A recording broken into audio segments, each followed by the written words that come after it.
നമസ്കാരം രാജ്മോഹൻ സാർ. നമസ്കാരം sir. Sir, ഇപ്പോഴുള്ള CPI ഇപ്പോൾ LDF-ൽ കൂടെ നിൽക്കുന്ന CPM കഴിഞ്ഞാൽ തൊട്ട് അടുത്ത് നിൽക്കുന്ന ഒരു മുന്നണിയിൽ രണ്ടാമത് പാർട്ടിയാണ് CPI. CPIക്ക് ഇപ്പോൾ CPM-ന്റെ പല പ്രവൃത്തികളും കമ്മ്യൂണിസ്റ്റ് പാർട്ടിക്ക് യോജിച്ചതല്ല എന്നൊരു തോന്നൽ അവർക്കിടയിൽ ഉണ്ടാകുന്നു. അവർ ഈ LDF മുന്നണി വിട്ട് പോകാനുള്ള സാധ്യതയുണ്ടോ? CPM-ന് ഒരിക്കലും CPI കൂടെ നടത്തണമെന്ന് ആഗ്രഹമുണ്ട്. CPIക്കും കഴിയുന്നതും LDF-ന്റെ കൂടെ നിൽക്കണമെന്നാണ് ആഗ്രഹം. പക്ഷെ ഇവിടെ ഒരു പ്രശ്നം, CPI ഈ മുന്നണിയിൽ നിൽക്കുന്നിടത്തോളം കാലം അതിന്റെ ആന്തരിക ശക്തിയും സ്വന്തം വ്യക്തിത്വവും ബലികഴിപ്പിച്ചുകൊണ്ട് മാത്രമേ ഇപ്പോൾ നിൽക്കാൻ പറ്റുന്നുള്ളൂ. അവസാനത്തെ പ്രൊവോക്കേഷൻ വേണമെങ്കിൽ നമുക്ക് പറയാം, തൃശ്ശൂരില് സുരേഷ് ഗോപിയുടെ തെരഞ്ഞെടുപ്പ് വിജയം ഒരു ഇലക്ഷൻ അട്ടിമറി കൂടിയാണ് അത് ഉണ്ടായത് എന്ന് സുനിൽകുമാർ പറയുമ്പോൾ അതിനെ പൂർണ്ണമായി സപ്പോർട്ട് ചെയ്യാൻ CPM തയ്യാറാകുന്നില്ല. കള്ളവോട്ടിന്റെ പ്രശ്നം വീണ്ടും ഉയർത്തുമ്പോഴും CPM മൗനം പാലിക്കുകയാണ്, CPM നേതാക്കൾ മൗനം പാലിക്കുകയാണ്. പുറമെ സുരേഷ് ഗോപിയുടെ പ്രസ്താവനകളിൽ അഭിപ്രായ വ്യത്യാസം, BJPയുടെ ജയത്തെക്കുറിച്ചൊക്കെ ഒത്തിരി കാര്യങ്ങൾ CPM പറയുമെങ്കിൽ പോലും തൃശ്ശൂരിലെ വിജയത്തിന്റെ അടിസ്ഥാന കാരണം എന്ത് എന്ന് ഇവർ പറയുന്നില്ല. ഇവരാദ്യം അത് CPM-കാർ ആദ്യം അത് കോൺഗ്രസ്സുകാർ കാലുവാരിയിട്ടാണ്, കോൺഗ്രസ്സുകാർ വോട്ട് കൊടുത്തത് കൊണ്ടാണ് സുരേഷ് ഗോപി ജയിച്ചത് എന്ന ഒരു വ്യാഖ്യാനം വന്ന് ജനങ്ങളെ തെറ്റിദ്ധരിപ്പിക്കാൻ നോക്കി. പിന്നെ പൂരം കലക്കലുമായി ബന്ധപ്പെട്ട വിവാദവും അതില് പിണറായി വിജയന്റെ ഏറ്റവും വിശ്വസ്തനായ പോലീസ് ഉദ്യോഗസ്ഥൻ അജിത് കുമാറിന്റെ ഇടപെടലും ജനങ്ങൾക്ക് കാര്യങ്ങൾ തുറന്നു കൊടുത്തു.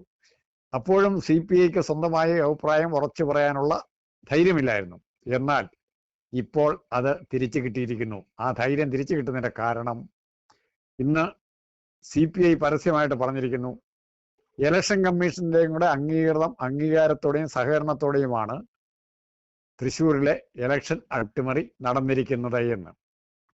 അതായത് രാഹുൽ ഗാന്ധി അഖിലേന്ത്യാ തലത്തിൽ ഉന്നയിക്കുന്ന ആരോപണം എന്താണോ, ഇലക്ഷൻ പ്രക്രിയയെക്കുറിച്ച്, ഇലക്ഷൻ കമ്മീഷൻ റൂളിനെ കുറിച്ച് എന്തെല്ലാമാണോ രാഹുൽ ഗാന്ധി പറയുന്നത്, അത് ഏറെക്കുറെ ശരിവെക്കുകയാണ് ഇവിടെ CPI ചെയ്തിരിക്കുന്നത്.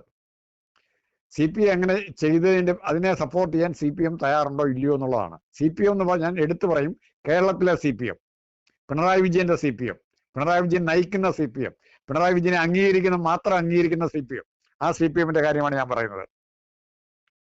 ഇത് എവിടെ എങ്ങനെ അവസാനിക്കുമെന്നുള്ളതിനെ കുറിച്ച് CPIക്ക് യാതൊരു നിശ്ചയവുമില്ല. എന്നാൽ പോലും CPIയുടെ നിലപാട് ശക്തിപ്പെടുകയും അതിന്റെ ഏറ്റവും പ്രധാനപ്പെട്ട കാര്യം CPIക്ക് പുറത്തേക്ക് പോരാൻ ഇപ്പോൾ ഒരു വഴി തുറന്നിട്ടിരിക്കുകയാണ്. CPIയുടെ നേതാക്കള് ആനി രാജയും അതുപോലുള്ളവരും എല്ലാം രാഹുൽ ഗാന്ധിയുടെ വോട്ട് ജോലി യാത്രയിൽ സജീവമായി പങ്കെടുക്കുകയാണ്. പേരിന് MA ബേബിയും ഉണ്ട്.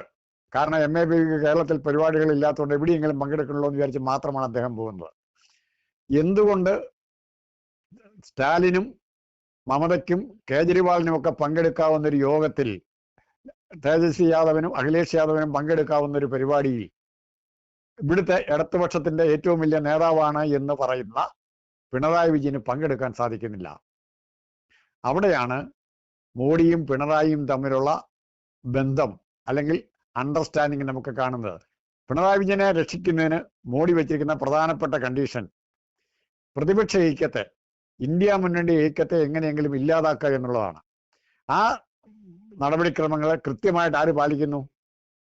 പിണറായി വിജയൻ സാധിച്ചു കൊടുക്കുന്നുണ്ട്.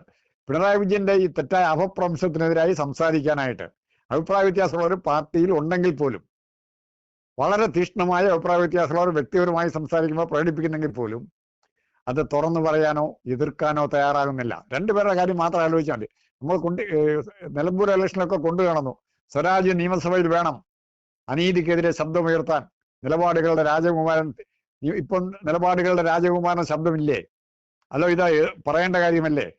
KR മീര, ആരാച്ചാരിൽ കൂടെ ഫേമസ് ആയ KR മീരയ്ക്കൊന്നും പറയാനില്ലേ? സച്ചിദാനന്ദന് പറയാൻ. അപ്പൊ ഇവരെല്ലാം നിശബ്ദരാക്കാൻ പിണറായി വിജയന് കഴിഞ്ഞിരിക്കുന്നു. പക്ഷേ CPI അപ്പോഴും കുറച്ചെങ്കിലും ഇപ്പോൾ അടുത്ത ഏതാനും ദിവസങ്ങളായി CPM ശക്തിപ്രകടനം നടത്തുന്നുണ്ട്. പക്ഷെ CPIയെ അത്ര പെട്ടെന്ന് CPM-ന് പറഞ്ഞുവിടാൻ പറ്റില്ല. കാരണം ഇന്ന് ഇടതുപക്ഷ മുന്നണിയിലെ ഇടതുപക്ഷത്തിന്റെ മുഖമുള്ള രണ്ട് പാർട്ടികളേ ഉള്ളൂ. ഒന്ന് CPM-ഉം ഒന്ന് CPI-യും. ബാക്കി ആരെയും ഒരു ഇടതുപക്ഷ മുഖം എന്ന് പറയാൻ പറ്റില്ല. കേരള കോൺഗ്രസിനെയോ സ്വർണ്ണക്കടത്തുകാരെ മലബാറിലെ കുറെ നേതാക്കന്മാരെയോ ഒന്നും ഇടതുപക്ഷ പാർട്ടി എന്ന് പറയാൻ പറ്റില്ല. NCP എന്ന് പറഞ്ഞാൽ ശശീന്ദ്രന്റെ പാർട്ടി ഇല്ല, അത് ഇടതുപക്ഷം എന്ന് പറയാൻ പറ്റില്ല, കോൺഗ്രസ് പശ്ചാത്തലമാണ്. അപ്പോൾ സ്വാഭാവികമായിട്ടും CPI പോവുക എന്ന് പറഞ്ഞാൽ ഒരു കേരള കോൺഗ്രസിന്റെ കൂട്ടത്തിലുള്ള ഒരു പഴയ മുന്നണി പോലെ ആര് മാറും? ഇടതുപക്ഷ മുന്നണി മാറും. അങ്ങനെ ഒരു അപകടം CPM മുമ്പിൽ കാണുന്നുണ്ട്. അതുകൊണ്ടാണ് ഇത്രയെങ്കിലും CPIയെ സഹിക്കുന്നത് എന്ന് CPI അറിഞ്ഞിരിക്കുക. മറിച്ച് CPIക്ക് ഇപ്പുറത്ത് വന്നു കഴിഞ്ഞാൽ, UDF-ലേക്ക് വന്നു കഴിഞ്ഞാൽ ഇവിടെ സീറ്റുകൾ കിട്ടും. മാത്രമല്ല CPIക്ക് അഖിലേന്ത്യാ തലത്തിൽ തന്നെ തൃണമൂലുമായിട്ട് വേണം ബന്ധപ്പെടാം. ഇന്ത്യ മുന്നണി കൂടെ തൃണമൂലുമായിട്ട് ബന്ധപ്പെട്ട് ബംഗാളിൽ ഇവിടെ കിട്ടുന്നതിനേക്കാൾ കൂടുതൽ സീറ്റ് അവിടെ കിട്ടും.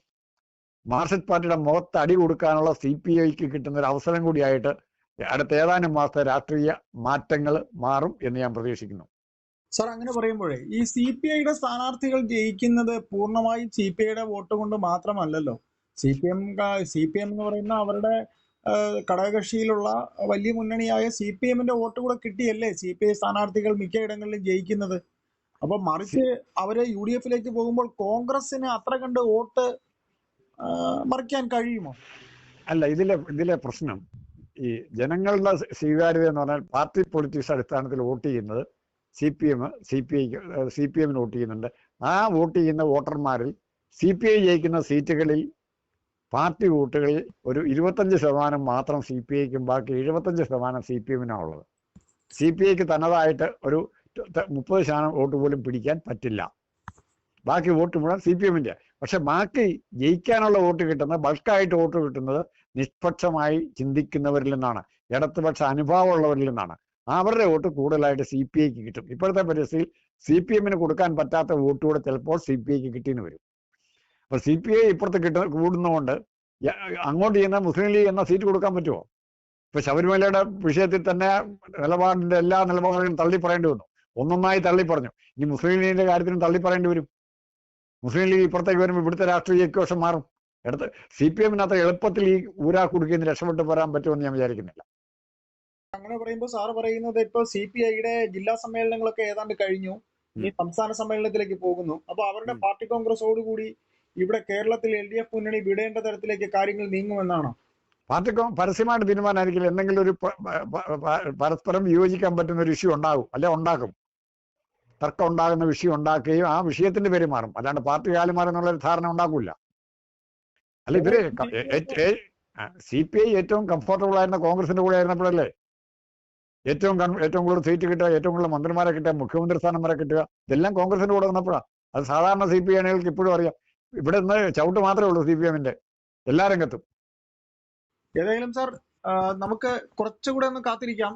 അല്ല, കാത്തിരിക്കായിരിക്കും നല്ലത്. അത്തരം ഒരു വിധി പറയാൻ കാത്തിരിക്കുക നല്ലത്. പക്ഷെ ഇങ്ങനത്തെ സൂചകങ്ങൾ നമ്മുടെ മുമ്പിലുണ്ട്. ഇതിനെ നമുക്ക് പൂർണ്ണമായിട്ട് അവഗണിക്കാൻ പാടില്ല.